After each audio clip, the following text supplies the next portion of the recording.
Bismillahirrahmanirrahim. Assalamualaikum warahmatullahi wabarakatuh. Waalaikumsalam warahmatullahi wabarakatuh. Alhamdulillahirabbil alamin. Wassalatu wassalamu ala asrafil anbiya wal mursalin wa ala alihi washabihi ajmain amma ba'du. Ilahi anta maksudi wa ridhoka matslubi. Al Ustadz yang kami hormati, menyambung dari kegiatan kita yang kita lakukan pada tanggal 1 September 2023 yang lalu, yaitu silaturahmi jemaah Masjid Taklim pengajian Tauhid Pekanbaru yang kita laksanakan secara online melalui Zoom meeting. Di mana pada kegiatan tersebut, karena waktu yang membatasi, ada beberapa pertanyaan dari jemaah yang belum kita jawab. Maka melalui kegiatan Bincang-Bincang Tauhid episode ke-10 ini, kami minta waktu dan kesediaan Pak Ustadz untuk menjawab pertanyaan-pertanyaan tersebut. Namun sebelum kita sampai kepada pertanyaan-pertanyaan dimaksud Pak Ustadz, untuk membuka wawasan kita, ada pertanyaan kami Pak Ustadz. Dalam Al-Quran surat Al-Isra ayat 72 yang artinya Ustadz, barang siapa yang buta di dunia, maka di akhirat dia akan lebih buta dan tersesat. Apa maksud ayat tersebut Pak Ustadz?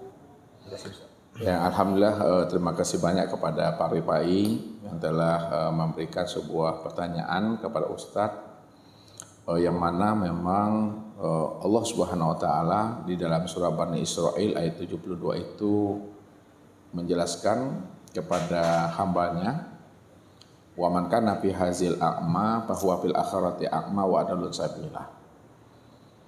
Barang siapa yang buta di dunia, maka di akhirat mereka juga dalam keadaan buta dan tersesatlah jalannya. Di dalam surat ini Allah menjelaskan makna buta. Buta yang bagaimana sebenarnya yang dimaksudkan Allah di dalam surat ini?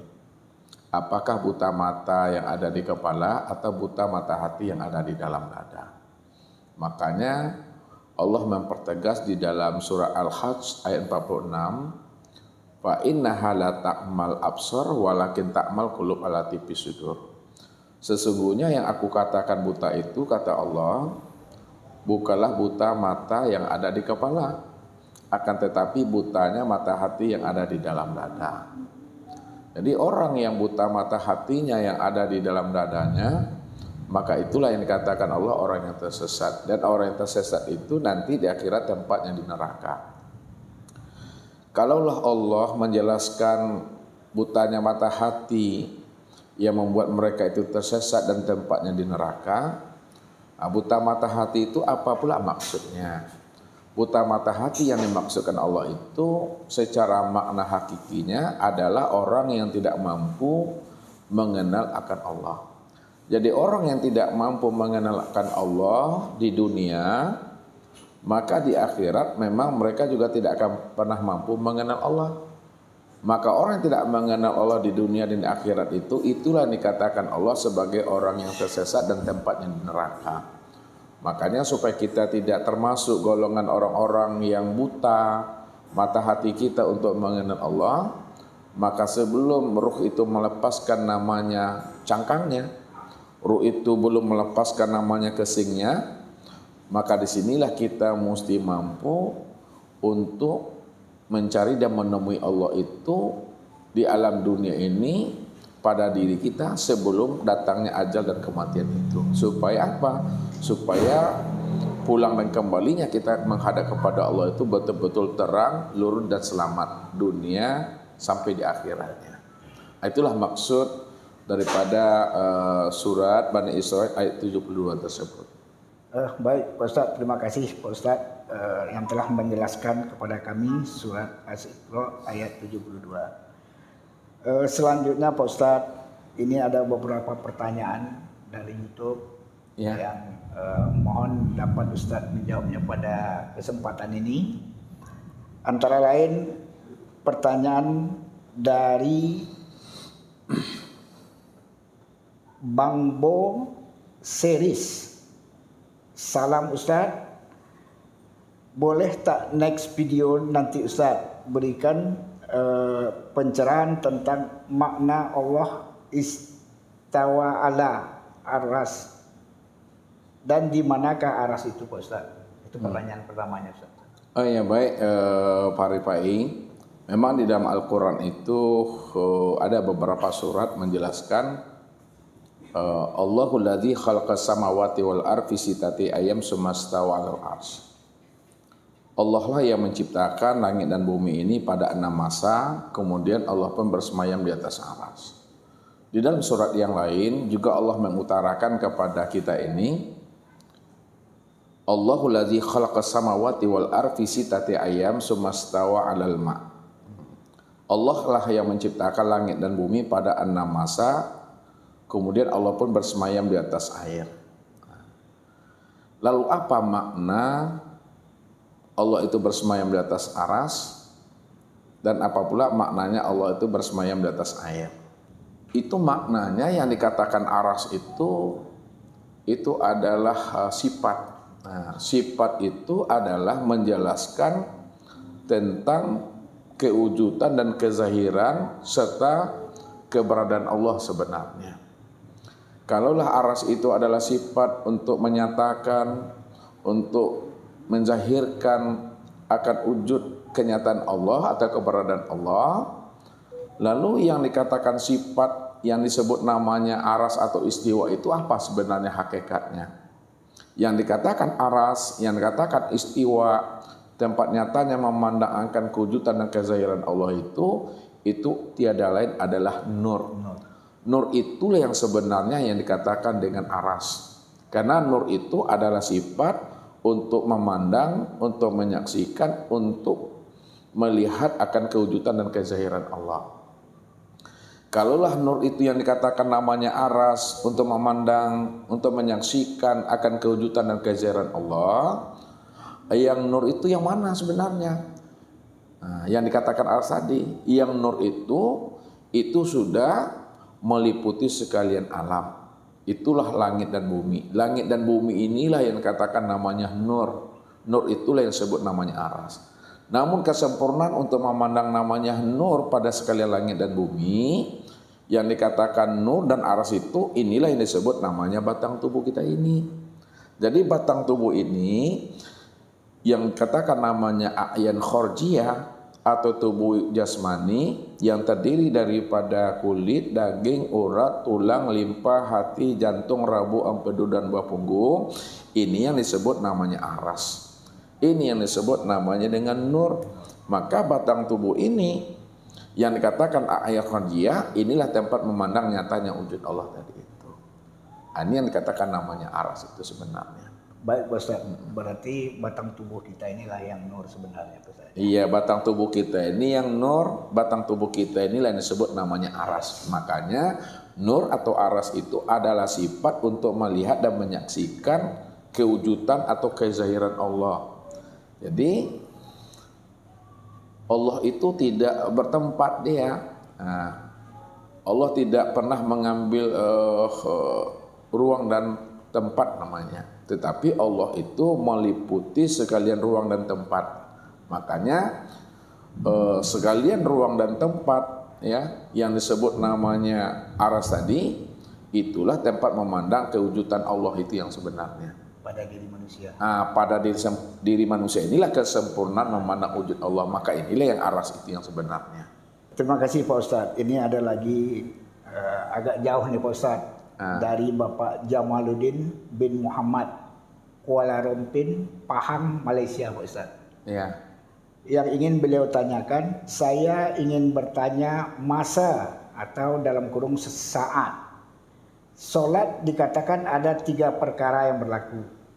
Pertama yang menyembah, kedua yang disembah, ketiga apa yang dipersembahkan. Boleh mohon penjelasan apa yang dipersembahkan itu Pak Ustaz? Ini kayaknya bahasa Malaysia nih Pak Ustaz. Ya, baik. Jadi di dalam kita melakukan suatu ubudiyah salat ya kepada Allah, bagaimana ibadah salat kita itu betul-betul ibadah indallah, ibadah yang sah di sisi Allah, bukan hanya sebatas sah indan nas, sah dalam pandangan manusia.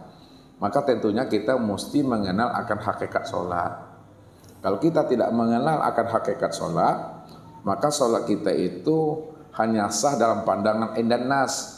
Wah, dalam pandangan indan nas, asal sudah terpenuhi syarat dan rukunnya dalam ilmu fikih itu sudah sah.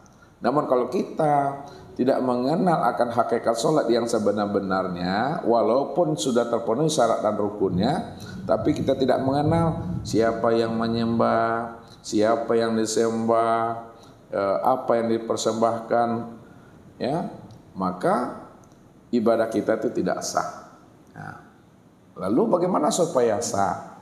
Nah, pertanyaannya, siapa yang menyembah dan siapa pula yang disembah?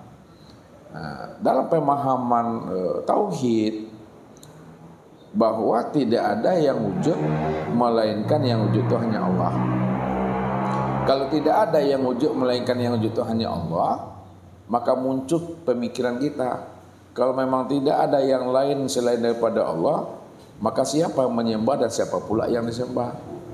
Jawabannya secara kias, secara perumpamaan, yang menyembah itulah sebenarnya yang disembah, yang disembah itulah sebenarnya yang menyembah. Itu maknanya bahwa yang menyembah dengan yang disembah hakikat dirinya adalah satu.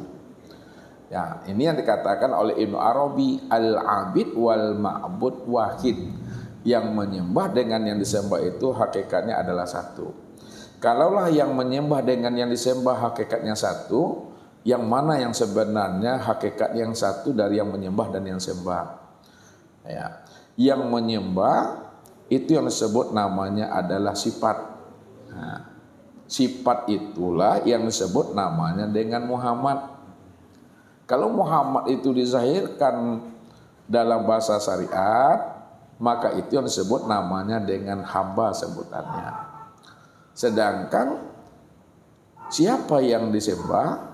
Yang disembah itu adalah zat. Nah, kalau diberi nama, siapa nama zat? Yang nama zat itu adalah Allah. Makanya dikatakan sifat yang menyembah kepada zat, Muhammad yang menyembah kepada Allah. Kalaulah Muhammad menyembah kepada Allah, siapa sebenarnya Muhammad? Muhammad itu tiada lain, nyatanya Allah juga di situ. Maka itu yang dikatakan Allah itu namaku, Muhammad itu adalah wujudku. Jadi kalaulah Allah itu namanya dan Muhammad itu adalah nama daripada wujudnya, namun hakikat dirinya itu memang Tuhan itu sendiri. Disitulah letaknya Allah itulah yang mengingat dan yang menyembah akan dirinya sendiri. Namun kata-kata menyembah dan mengingat akan diri sendiri sebenarnya itu hanya diucapkan dalam bentuk kalam batin, kalam hati. Tidak boleh dilapaskan dan tidak boleh dizahirkan. Kalau dilapaskan dan dizahirkan, maka inilah yang akan memunculkan namanya fitnah. Namun karena kita dalam konteks memberikan pemahaman, dalam konteks ta'lim wal muta'alim, belajar dan mengajar, bagaimana supaya jamaah bisa paham dan mengerti makna yang sebenarnya, maka dikeluarkanlah kalam itu. Namun kalam itu dikeluarkan hanya untuk memberikan pemahaman yang sebenarnya. Itulah maknanya as-sholatu li zikri. Salat itu adalah untuk mengingatku. Itu terjemahannya. Sebenarnya si zikri itu tiada lain salah satu dari nama Tuhan. Kalaulah zikri itu salah satu dari nama Tuhan, maka zikri itu tiada lain Tuhan itu sendiri yang disebut Allah. Itu maknanya si zikri itulah yang sholat. Si zikri itulah yang mengingat akan dirinya sendiri. Dialah yang memuji dirinya karena dialah yang maha di atas segala-galanya. Namun sekali lagi, kata-kata hakikat itu hanya sebatas untuk memberikan pemahaman dan penjelasan. Nah, sebenarnya dia hanya diungkapkan dalam pandangan kalam batin saja. Nah, tidak boleh dilapaskan dan tidak boleh diutarakan dengan bahasa lisan yang berbentuk suara dan lafaz ya. Kalau sudah paham, ya cukup kita memahaminya, sama-sama memaklumi namanya. Jadi kalau sudah jelas bahwa yang menyembah dengan disembah itu adalah satu juga, Allah juga di situ, maka tak perlu itu disampaikan, tak perlu lagi itu dipertanyakan kalau sudah sama-sama paham. Makanya kata Nabi, man arafallah kala lisanahu. Nah, siapa yang telah mengenal Allah, maka disitulah keluhlah akan lidahnya. Keluh lidahnya itu tidak ada hal lagi yang mesti ditanyakan. Sebab yang bertanya dengan yang ditanyakan satu juga orangnya. Itu yang pertama. Yang kedua, apa yang dipersembahkan? Nah, yang dipersembahkan itu sebenarnya itu adalah keakuan diri yang dipersembahkan itu. Kalau dalam bahasa tarekat itu adalah rukun 13. Nah, itu yang dipersembahkan. Namun maknanya yang lebih halus itu adalah keakuan diri kita. Jadi itu yang kita pulangkan kembali kepada Allah. Makanya di dalam sholat itu ada makom-makomnya. Ada namanya makom mi'raj. Nah, makom mi'raj itu di mana kita mengingat ya Allah semata-mata. Jadi tidak ada lagi yang kita ingat, tidak ada lagi kita pandang, melainkan yang kita ingat dan kita pandang itu melainkan nyatanya Allah Subhanahu wa taala. Itu yang katakan mi'raj. Makanya salat itu katakan as-salatu mi'rajul mukmin. Salat itu mi'rajnya seorang mukmin tadi itu. Jadi yang dikatakan mi'raj makna hakikatnya lenyapnya alam dan diri kita ini dalam pandangan hati. Kalau sudah lenyap alam, sudah hapus alam dalam pandangan hati, maka ketika itu nyatalah Allah semata-mata. Itulah maknanya kita pulangkan akan keakuan diri kita itu kepada Allah. Tidak ada lagi sebesar zarah bahwa diri kita itu yang beramal. Sebab kalau ada sebesar zarah keakuan diri kita ini merasa beramal, maka itu dikatakan namanya fawailul lil musallin. Nerakawilah bagi orang yang sholat. Orang yang tidak mengenal akan hakikat sholat itu yang sebenarnya. Nah, kemudian yang keempat, apa buah persembahannya? Nah, yang dikatakan buah persembahan itu adalah iman, Islam, tauhid dan ma'rifat. Itu yang dikatakan buah persembahan. Kemudian di mana tempat kitanya berdiri di dalam sholat? Nah, tempat kita berdirinya di dalam sholat itu ini yang disebut namanya Doratul Baidha. Nah, Doratul Baidha itu di mana kita berada di dalam nur, ya. Nah, disitulah letaknya tempat kita berdiri di dalam sholat tadi itu. Ini yang katakan nur ala nur tadi itu, cahaya di atas cahaya. Mungkin itu Pak Rifai tentang siapa yang menyembah, siapa yang disembah, apa yang dipersembahkan, apa buah persembahan, dan di mana tempat tegak berdirinya kita dalam beribadah. Jadi sebagai kesimpulannya, supaya kita tidak bingung memahaminya, yang menyembah itu adalah sifat yang disebut Muhammad atau dikatakan hamba, dan yang disembah itu adalah Tuhan yang bernama akan Allah. Kemudian apa yang dipersembahkan? Yang dipersembahkan itu adalah keakuan diri sebenarnya. Itu yang disebut namanya rukun 13. Kemudian apa buah persembahan atau isi persembahan itu? Buah atau isi persembahan itu adalah iman, Islam, tauhid dan ma'rifat. Dan di mana tegak kita berdiri di dalam sholat, ini yang disebut namanya Doratul Baidha. Doratul Baidha itu yang disebut namanya kampung yang suci namanya. Baik, terima kasih Pak Ustaz. Dengan penjelasan Ustaz tentang sholat tadi, mudah-mudahan para jemaah kita lebih memahami atas hal tersebut. Kita lanjutkan pertanyaan dari jemaah Ustaz. Masih ada beberapa pertanyaan lagi. Ini juga termasuk agak jauh juga Ustaz. Ini dari Bapak Noprizal, Batu Sangkar, Sumatera Barat. Yang beliau pertanyakan ke Pak Ustaz,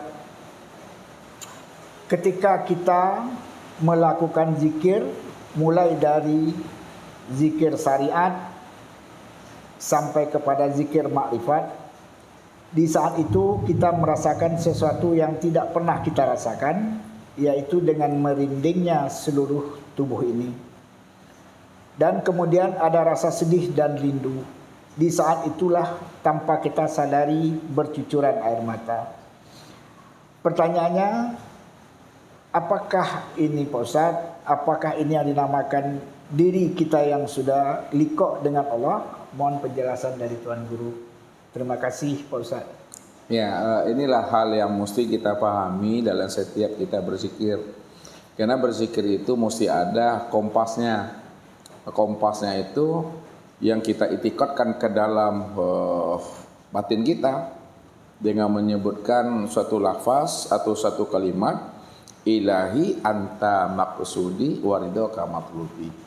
Wahai Tuhanku, Engkau lah yang aku tuju dan ridhomu lah yang aku cari. Jadi di dalam kita berzikir itu tidak ada yang kita cari, tidak ada yang kita tuju, tidak ada yang kita pinta, melainkan yang kita tuju itu hanya Allah semata-mata. Maka ketika itu barulah kita mulai berzikir. Zikir yang kita lakukan itu mesti sempurna keempat-empat zikir tadi. Ya. Yang pertama ada namanya zikir syariat. Yang kedua ada namanya zikir tarekat. Yang ketiga ada namanya zikir hakikat. Dan yang keempat ada namanya zikir ma'rifat. Zikir syariat itu yang disebut namanya dengan zikir tubuh. Atau disebut namanya dengan zikir nafi isbat. Zikir tubuh atau nafi isbat, ya, itu istananya adalah pada lisan kita. Itu adalah kalimatnya la ilaha illallah. Itu yang pertama. Yang kedua, setelah kita berzikir tubuh, zikir syariat atau nafi isbat, kita lanjutkan zikir kita yaitu dengan zikir kolbu namanya. Zikir kolbu itu atau disebut juga namanya zikir hati atau disebut juga namanya dengan zikir tarekat. Nah, bahasa yang sering dipakai oleh orang-orang tarekat, oleh ahli zikir, itu yang disebut namanya zikir ismu zat. Ismu itu nama, zat itu adalah diri. Jadi nama daripada zat itu adalah Allah. Maka setelah kita mengamalkan zikir syariat tadi, zikir tubuh, kita lanjutkan dengan zikir kolbu, zikir ismu zat yaitu Allah. Jadi pengamalan zikir kolbu atau zikir tarekat itu hadapkan wajah kita itu ke dadah kiri kita tadi. Disitulah kita sebut Allah di dalamnya. Kalau kita belum terbiasa, tetap kita menghunjamkan kalimat Allah. Nah, itu biasanya. Tapi kalau kita sudah terlatih, dia akan berbunyi sendiri. Allah, Allah, Allah, Allah. Tanpa kita menyebut Allah, dia dah menyebut Allah, Allah, Allah. Kemudian yang ketiga, kita lebih dalam lagi memasuki zikir tadi, yaitu namanya zikir nafas. Zikir nafas itu yang disebut namanya zikir ruh. Zikir ruh itu cara pengamalannya, naiknya nafas itu hu, turunnya nafas itu Allah. Atau masuknya nafas itu adalah hu, keluarnya nafas adalah Allah. Itu dengan rasa, tidak dilafazkan, tidak disuarakan, tapi dirasakan. Karena yang nafas ini tidak akan pernah berhenti. Kalau nafas ini tidak pernah berhenti, maka disitulah kita merasakan yang masuk hu, yang keluar itu adalah Allah. Hu, Allah. Walaupun yang masuk hu, yang keluar adalah Allah, namun hakikat hu itu tiada lain adalah Allah jua. Kalau yang hakikatnya hu itu adalah Allah jua, itu maknanya yang bisa kita ambil pemahamannya, masuknya Allah, keluarnya juga Allah, naiknya Allah, turunnya juga Allah. Itu maksudnya. Allah naiknya, Allah turunnya, Allah masuknya, Allah keluarnya. Namun dalam pemahamannya tetap kita menyampaikan dengan zikir nafas hu Allah, dengan rasa. Nah, itu. Kemudian lanjutkan zikir ma'rifat. Nah, zikir ma'rifat ini sebenarnya namanya zikir sir. Nah, zikir sir itulah maknanya adalah hu. Namun dalam pengamalannya bukan hu la sautun wala harpun bil haqqi ilallah. Tidak ada lagi namanya suara, tidak ada lagi namanya huruf dan kata. Namun yang ada itu hanya Allah semata-mata. Jadi maknahu itu adalah aku Allah maksudnya. Aku Allah. Jadi aku Allah itu cukup dipahami dan disadari bahwa tidak ada yang wujud pada diriku dan di luar diriku, gerak dan diam, itu tiada lain adalah Allah. Jadi dia tidak menyebut, cuma paham dan ingat saja di situ, menyadari itu bahasanya. Di dalam perjalanan zikir tadi, baik zikir syariat, zikir tarikat, hakikat dan makrifat. Nah, ketika kita dalam melakukan perjalanan zikir, muncul namanya zuk namanya. Nah, zuk itu yang disebut namanya pengalaman rohani. Nah, ketika terjadi pengalaman rohani, macam-macam pengalaman rohani ini sesuai dengan maunya Allah kepada hambanya. Ada pengalaman rohani itu napas yang keluar masuk, ya itu betul-betul hilang dan lenyap. Kaget kita kadang-kala, kita sedang berzikir tapi pada saat itu tuh hilang napas itu, udah ada turunan itu hilang kosong. Jangan kita kaget, itu terjadi namanya pengalaman rohani, itu maunya Allah. Ada lagi pengalaman rohani itu lepasnya ruh ini meninggalkan tubuh jasmani. Lepas dia makin lama makin jauh, makin lama makin jauh, sehingga dia keluar daripada orbit bumi ini. Nah, itu juga disebut namanya zuk, pengalaman rohani. Ada juga pengalaman rohani itu dalam bentuk rasa. Dalam bentuk rasa itu, itulah keluarnya air mata, menangisnya kita, merinding semua, itu adalah zuk. Kenapa itu terjadi? Nah, karena di dalam Al-Quran itu dikatakan iza zukirallahu wajilat qulubuhum. Apabila disebut nama Allah maka bergetarlah hatimu. Apa yang menyebabkan hati ini bergetar? Karena nama yang kita sebut itu kita kenal ada di dalam diri sendiri. Makanya dikatakan oleh Allah itu fazkuruni askurkum. Siapa yang ingat aku juga ingat akan dirinya. Maka ketika kita ingat Allah, Allah juga ingat akan diri kita. Maka terjadilah namanya zuk, terjadilah namanya mahabbah, rindu dan bermanja-manja. Makanya ketika terjadi namanya mahabbah, rindu dan bermanja-manja dengan Allah yang bercucuran air mata tadi, disitulah Nabi mengatakan satu tetes air mata yang keluar karena mahabbah, rindu kepada Allah, maka setetes air mata itu mampu menggugurkan dosa-dosa tadi itu. Itu karena mahabbah tadi sebenarnya. Jadi semua perjalanan zikir itu nanti akan dialami oleh masing-masing jamaah sesuai pula anugerah Allah yang Allah berikan kepada dirinya. Namun kita sebagai seorang salik yang sedang berjalan rohani kita itu bermanja-manja dengan Allah, tetap kita luruskan niat dan azam kita bahwa tidak ada yang kita tuju dan kita cari melainkan hanya Allah Subhanahu wa taala. Sebab kalau tidak lurus niat kita kepada Allah, maka di dalam perjalanan berzikir disitulah banyaknya godaan dan ujian. Kita lihatlah perjalanan torikatnya Rasulullah. Jadi kesempurnaan torikatnya Rasulullah itu ketika beliau disebut namanya dengan Isra dan Mi'raj tadi. Itu kesempurnaan torikat namanya. Jadi ketika beliau itu melakukan perjalanan Isra dan Mi'raj, maka disitulah banyaknya godaan dan ujian yang Allah berikan kepada Nabi. Nah, buktinya pada saat beliau itu melakukan perjalanan Isra Mi'raj, beliau itu dibuntuti namanya oleh jin ifrit. Nah, kalau bahasa Ustaz, jin ifrit itu jin tomang namanya. Pada saat Nabi dibunti oleh jin ifrit atau jin tomang, di saat Nabi menoleh ke belakang, nampaklah sosok makhluk yang sangat menakutkan dan mengerikan, selalu membuntuti Nabi. Lalu Nabi pun bertanya kepada Jibril, ya Jibril, itu makhluk apa ya Jibril yang mengikuti kita selalu? Wahai Muhammad, ketahuilah bahwa yang membuntuti kita dalam melakukan perjalanan Isra Mi'raj ini, itu namanya jin ifrit. Itu adalah raja jin. Wahai Muhammad, kalau engkau mau, ya, aku ajarkan sebuah doa, lalu kamu baca doa itu, maka jin ifrit itu akan hancur, ya. lalu diajarkanlah oleh Jibril kepada Rasulullah.